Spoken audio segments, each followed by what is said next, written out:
Ndugu zangu, nitumie fursa hii kuwasalimia Watanzania kwa ujumla kwa kusema asalamu alaykum wa rahmatullahi wa barakatuh. Ndugu zangu, walengo wakubwa wa kikao hiki cha leo ni Watanzania kwa ujumla, na ajenda ya kikao chetu cha leo ni uzinduzi wa mwongozo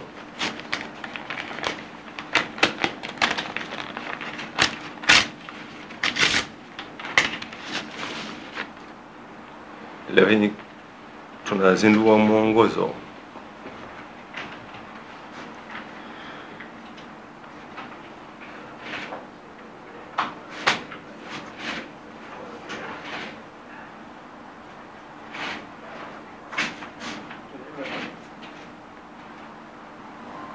Ndugu zangu, kama tunafahamu kwamba taifa hivi karibuni litaingia katika jambo kubwa la uchaguzi ambao utatupatia viongozi wa kitaifa, viongozi ambao watakaosimamia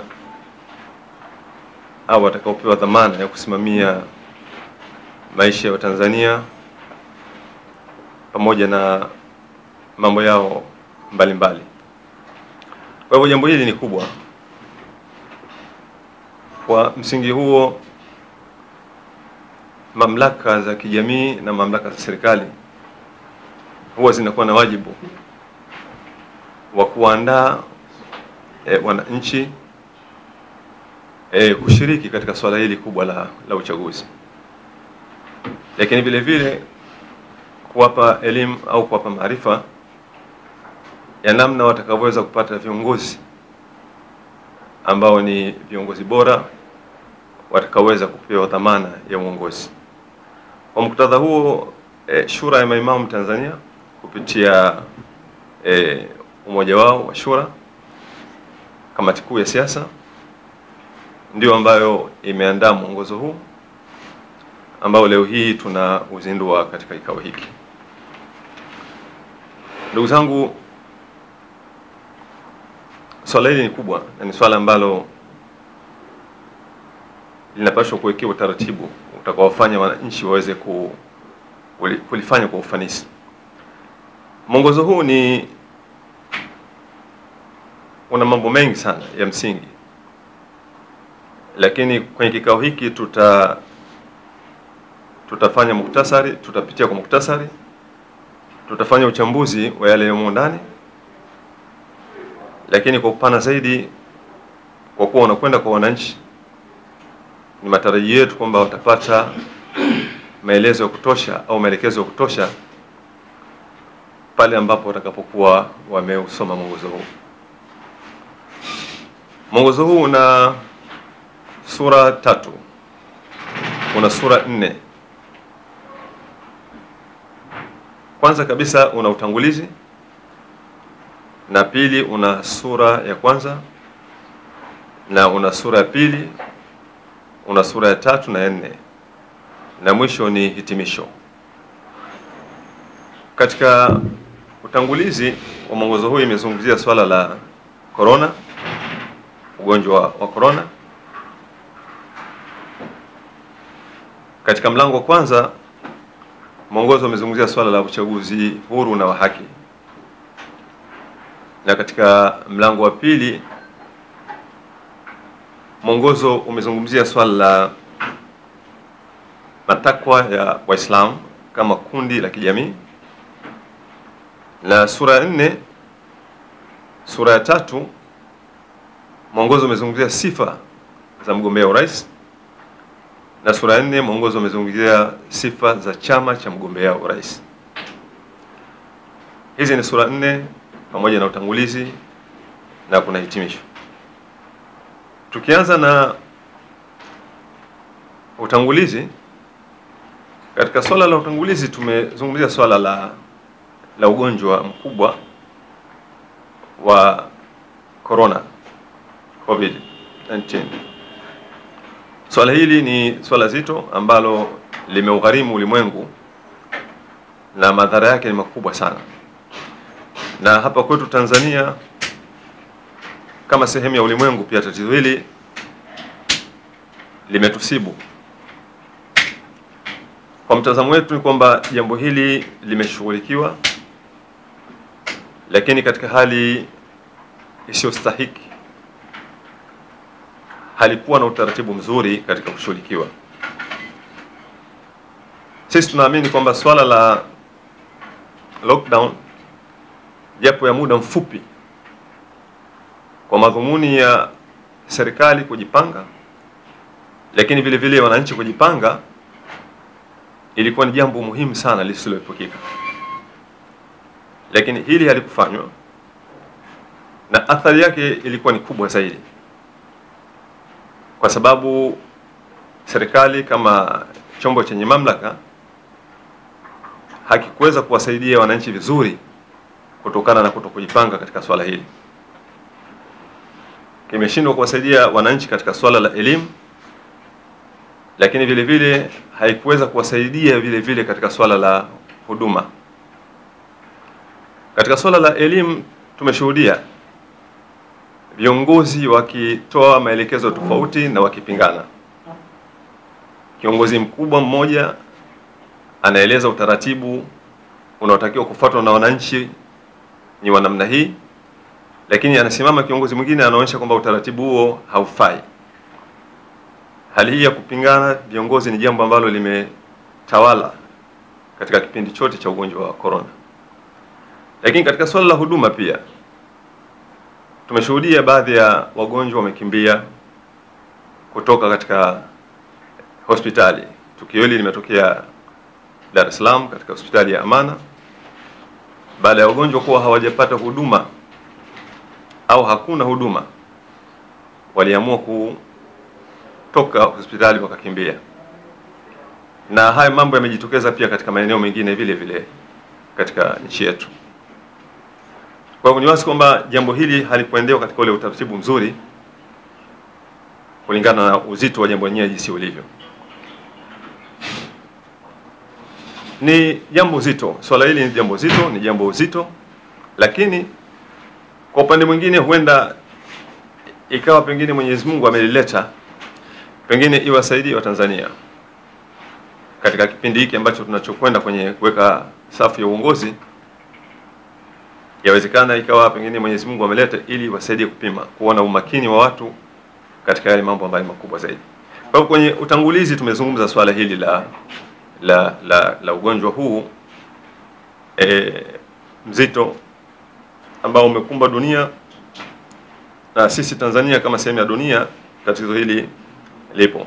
Mwisho katika hili sisi tumetoa tahadhari kwa wananchi kwamba ugonjwa upo, na kama yalivyo magonjwa mengine yataendelea kuwepo. Jambo muhimu ni kwamba wachukue tahadhari juu ya tatizo hili ambalo linaangamiza maisha ya watu na uchumi kadhalika. Sura ya kwanza inazungumzia uchaguzi huru na wa haki. Katika mwongozo huu sisi tunaamini kwamba kulikuwa kuna mambo ya msingi sana ambayo hayo yalipaswa kuwepo ili kuweza kuwepo uchaguzi huru na wa haki. Katika mambo ya msingi ambayo yalipaswa kuwepo ili kuweza kuwa na uchaguzi huru na wa haki ni pamoja na kuwa na tume huru ya uchaguzi pamoja na katiba mpya ya Jamhuri ya Muungano wa Tanzania. Nchi yetu ilikuwa katika mfumo wa chama kimoja, lakini baadaye tukatoka katika mfumo wa chama kimoja tukaja katika mfumo wa vyama vingi. Mabadiliko haya yalikuwa yanalazimisha pia mabadiliko ya katiba. Kwa hivyo sasa hivi tunapoendelea na katiba ya zamani katika mfumo huu wa vyama vingi, ni kwamba msingi uliopo hauwezi kukidhi haja ya demokrasi pamoja na vyama vingi. Kwa hivyo tulikuwa tunaamini kwamba kuwepo na katiba mpya na tume huru ya uchaguzi Hii ilikuwa ni misingi ambayo inawezesha kufanya uchaguzi huru na wa haki. Kwa maana hiyo ni kwamba uchaguzi wote ambao unafanyika hii misingi haiwepo, ni nadra sana kuwa uchaguzi huru na wa haki. Lakini sasa tunasemaje kwamba ikiwa watu wanaotaka tume huru na tume huru haipo, na uchaguzi umetangazwa kwa serikali, lazima itafanya uchaguzi. Sasa watu wenye msimamo huu wanatakiwa wafanye nini katika hali kama hii? Kwa sababu chaguo litakuwa katika namna mbili, aidha washiriki uchaguzi au waache kabisa kushiriki uchaguzi. Mapendekezo yetu sisi ni kwamba watu washiriki uchaguzi, lakini washiriki katika dhana kwamba wanashiriki katika kipindi cha mpito, kwamba hiki ni kipindi cha mpito katika juhudi za kuendelea kudai tume huru ya uchaguzi na katiba mpya. Okay, watashiriki katika kipindi cha mpito, lakini sasa wanashiriki namna gani? Katika mwongozo tumetoa mapendekezo ya namna ambavyo watu wanaweza kushiriki katika kipindi cha mpito. Mapendekezo ambayo yametolewa na mwongozo huu tuliozindua leo ni pamoja na kuitaka serikali ikubali uboreshaji wa kanuni za uchaguzi, kuwe na maboresho ya kanuni za uchaguzi. Msingi wake wa kufanya hayo maboresho iwe ni kuwashirikisha wadau mbalimbali wa siasa, wadau muhimu, vikiwemo vyama vya siasa, vyama mbalimbali, lakini vile vile makundi muhimu kama makundi ya watu wa dini na kadhalika, kwamba serikali ipokee jambo hili na katika utekelezaji basi iwahusishe wadau muhimu katika kufanya maboresho ya kanuni. Sheria hatuwezi kupata kama ile ya tume huru, kwa sababu hilo ni swala linaloanzia kwenye katiba, ambapo katiba hatuna leo hii. Lakini kanuni tunaweza tukaboresha, na muda bado upo unatosha kabisa. Kwa hivyo mwongozo umetoa mapendekezo kwamba tuwe na kipindi cha tuwe na zoezi la uboreshaji kanuni za uchaguzi, lakini tukishirikisha vyama vingine vya siasa pamoja na wadau wengine mbalimbali. Tunaamini kwamba endapo tutaboresha kanuni za uchaguzi, basi angalau hatua hiyo, pamoja na kwamba hatuna tume huru, lakini inaweza ikaleta matumaini kwa wananchi juu ya uchaguzi ambao utakaokuwa na nafuu kubwa katika dhana hii ya uchaguzi ya uchaguzi wa haki na uchaguzi huru na wa haki. Kwa hivyo tumetoa mapendekezo katika swala hili la dhana ya tume huru ya uchaguzi. Inazungumzia sifa za sura 3, inazungumzia nini ambacho Waislamu wanataka. Na hapa nifafanue kidogo. Ilivyo ni kwamba duniani kote, mahala pote, wananchi huwa wanashiriki katika mambo haya makubwa ya siasa. Wanashiriki katika namna mbili kubwa. Namna ya kwanza huwa wanashiriki kama wananchi. Kama ni Kenya, basi wanashiriki kama Wakenya. Kama ni Tanzania, wanashiriki kama Watanzania. Kama ni Marekani, wanashiriki kama Wamarekani na kadhalika. Hiyo namna ya kwanza. Lakini namna ya pili huwa wanashiriki kama kundi maslahi. Yaani kama ni makundi yenye maslahi, yanatarajia maslahi fulani katika ushiriki wao wa siasa. Kwa hivyo kuna makundi kama ya wakulima, makundi ya wafugaji, makundi ya Waislamu, makundi ya Wakristo, makundi ya walemavu, makundi ya wanawake na kadhalika. Hii ndio sura ya uchaguzi unavyokuwa sehemu mbalimbali duniani. Wananchi wanashiriki kwanza kama wananchi, lakini wananchi pia wanashiriki kama kundi maslahi. Kwa hivyo wakulima wanashiriki uchaguzi wakiwa wanataraji kwamba watokee viongozi au itokee serikali ambayo itaboresha ile sekta yao, kama ni kilimo, kama ni ufugaji ni kadhalika. Watajali maslahi yao, hali yao kama wafugaji itakuwa bora zaidi. Wanashiriki kama kundi maslahi. Kwa muktadha huo, hapa tunapozungumza kwamba nini ambacho wanataka Waislamu, basi ni kwa mtazamo huo ni kama kundi maslahi. Katika hili ndugu zangu, kubwa zaidi ambacho Waislamu wanategemea ni kupata fursa au kupata uongozi au serikali ambayo itafika mahala isikilize madai ya Waislamu. Waislamu wanayo madai ya muda mrefu katika maeneo muhimu sana ya kitaifa, katika maeneo ya uongozi, katika maeneo ya haki, katika maeneo ya elimu na kadhalika. Wana madai ya muda mrefu na wamekuwa wakitaka kusikilizwa madai yao, hawasikilizwi.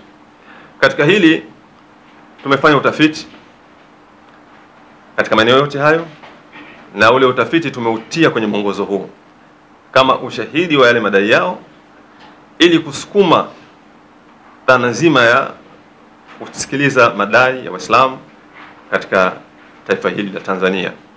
Kwa hivyo hili ni eneo ambalo linahusu jamii ya Kiislamu kama kundi ambalo linataraji maslahi fulani yapatikane katika uchaguzi huu, kama yalivyo makundi mengine ya wafugaji, wakulima, Wakristo na kadhalika.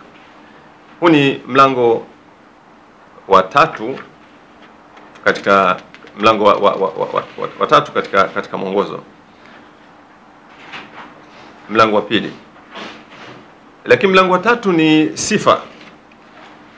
Mwongozo unazungumzia sifa za mgombea urais.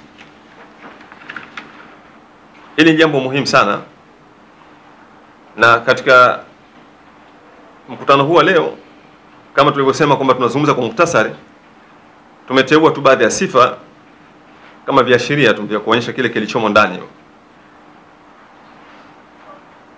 Sifa ya kwanza ambayo inapendekezwa na Waislamu kwamba mgombea urais ni lazima awe mtu ambaye ni mkweli na mwenye utu. Hizi ni nukta muhimu sana ambazo tunaamini kwamba ni sifa ambayo anatakiwa awe nayo mtu anayetaka ridhaa ya kuwa rais wa taifa. Lazima kwanza awe ni mtu ambaye ni mkweli na awe na utu. Hizi ni sifa za msingi sana katika nafasi ya uongozi wa juu wa taifa. Lazima kiongozi awe ni mtu mkweli, maisha yake yanathibitisha kwamba huyu ni mtu mkweli, na maisha yake yanathibitisha kwamba huyu mtu ana utu. Hii ni sifa ya kwanza ambayo mwongozo umeonyesha kwamba katika sifa za mgombea urais lazima na sifa hiyo. Sifa pili, awe ni mtu ambaye anapiga vita ubaguzi wa kikabila na kidini. Asiwe ni mtu au ubaguzi wa namna yote. Asiwe ni mtu ambaye ukimwangalia katika historia yake, utendaji wake, mtu huyu anafanya kwa misingi ya ubaguzi, aidha ubaguzi wa kikabila au ubaguzi wa kidini. Hii ni sifa ambayo tunaiangalia, mtu akiwa nayo hafai kupewa uongozi. Sifa nyingine, rais, mgombea urais lazima awe mtu mwenye kuheshimu maoni ya watu wengine. Awe ni mtu ambaye anaheshimu uhuru wa mawazo, uhuru wa mawazo ya watu wengine, anaheshimu na yuko tayari kuwasikiliza. Hii ni sifa msingi sana. Sifa nyingine ni awe mtu mwenye asiwe mtu mwenye kutumia vibaya madaraka yake na kuvunja sheria za nchi. Hizi ni sifa chache ambazo kwenye muktasari tuliosema tunaozungumza kutoka kwenye kitabu hiki, waraka huu, za mgombea urais. Sura ya 4 inazungumzia sifa za chama cha mgombea urais.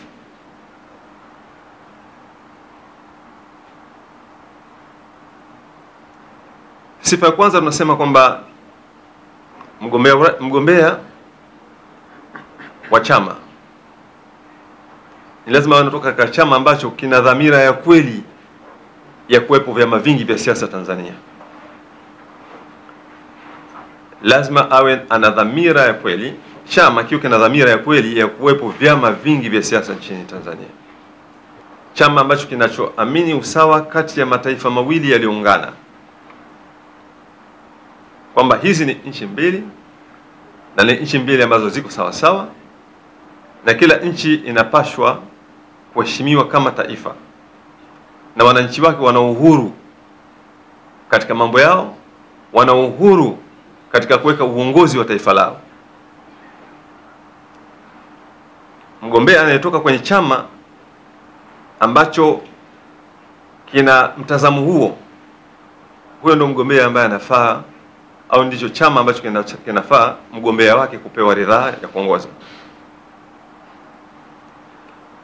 Sifa nyingine ni kwamba chama chake kiwe na sera za kweli za kuwaletea nafuu wananchi katika maisha.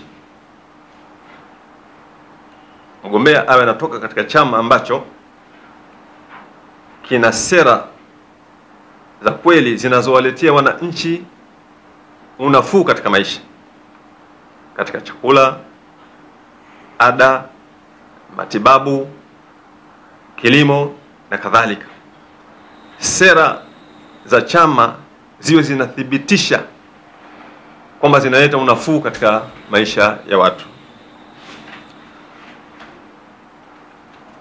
Kuna swala muhimu la usalama. Kuna swala muhimu la usalama wa wananchi ambalo kwa hapa kwetu Tanzania sasa hivi ni swala tete sana, na matukio ni mengi sana. Lakini tunaweza tukajikumbusha tukio la hivi karibuni ambalo limetokea kule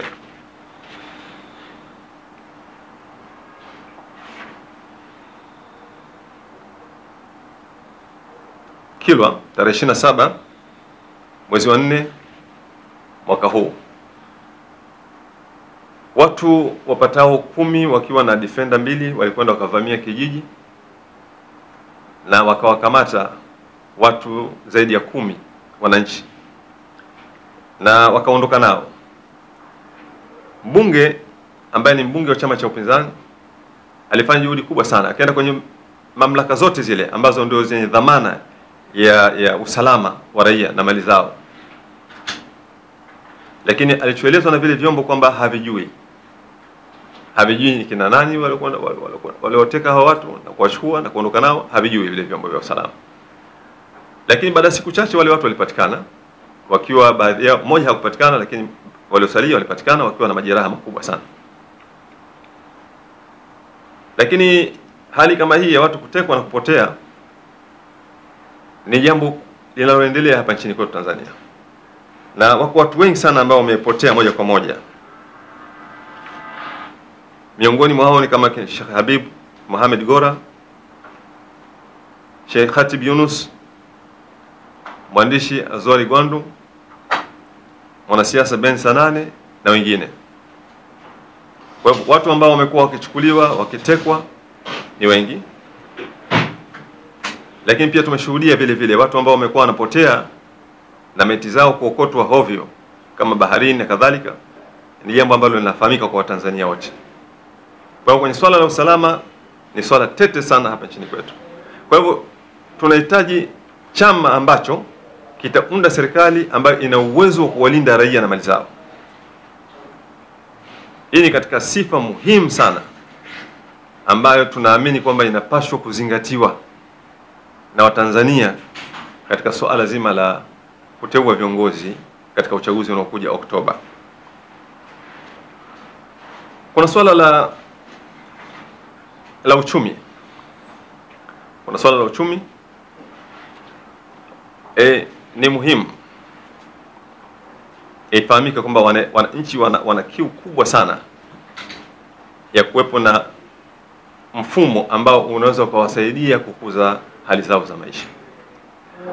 Wao wamekuwa wakijitahidi kwa namna mbalimbali. Mwaka 2016 wakulima wa korosho waliongea vizuri na wadau wao, wanunuzi wao wa kutoka nje, kwamba wapatie kiasi fulani cha ruzuku ili waweze kuboresha na kukuza uzalishaji, na wale wadau waliwaelewa wakakubali. Za kimichezo, burudani, habari za kisiasa, zote zinapatikana ndani, na Sterlingi wetu ndani kaboma, Sterlingi wetu wa Icon TV, Sterlingi wetu ndani kaboma, na Sterlingi wetu wa Icon TV, wote tufate Icon TV. Asema wote tufate Icon TV, wote tufate Icon, yeah. Yeah, yeah. Icon TV. Na namuombea dua Dani na timu mzima ya Icon TV. Mwenyezi Mungu aoneshe njia, aoneshe fursa, wapate vifaa bora, Dani aweze kuwa na watendaji zaidi, Icon TV iwe brandi kubwa, isambae nchi nzima, iwe chombo kikubwa, na sisi tutashirikisha zaidi.